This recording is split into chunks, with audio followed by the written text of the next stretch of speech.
नमस्कार, आप देख रहल बानी भोजपुरिया खबरें।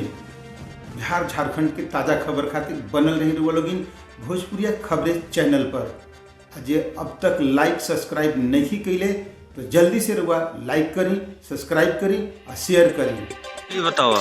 सुबह में पता है नु हाँ, रतिया में का भइल? रतिया में झाँक करत रहा चलो बकरो करत रहा फोन करत रहन कुछ लोग। हाँ अच्छा, फिर? चलो बकरो करत रहा नु हाँ हम जी जाने जी खाई पीले बाड़ा नी ओ का ताड़ा नी। हाँ।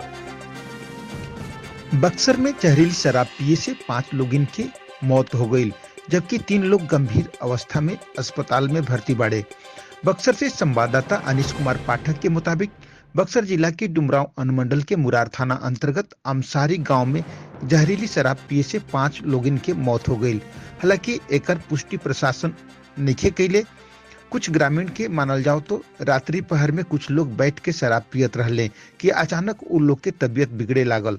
कुछ लोग के मदद से इलाज खातिर उन लोग के अस्पताल ले जाइल गईल। एकरा पहले 5 लोग दम तोड़ दिहलन।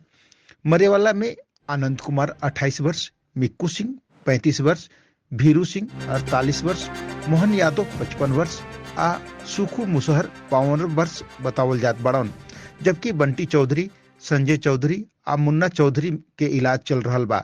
घटना के खबर सुन पूरे क्षेत्र में दहशत के माहौल बनल बा।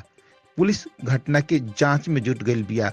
बाकी बड़ सवाल तो ई बा कि बिहार में पूर्ण शराबबंदी के बादो आए दिन एह तरीके घटना सुने के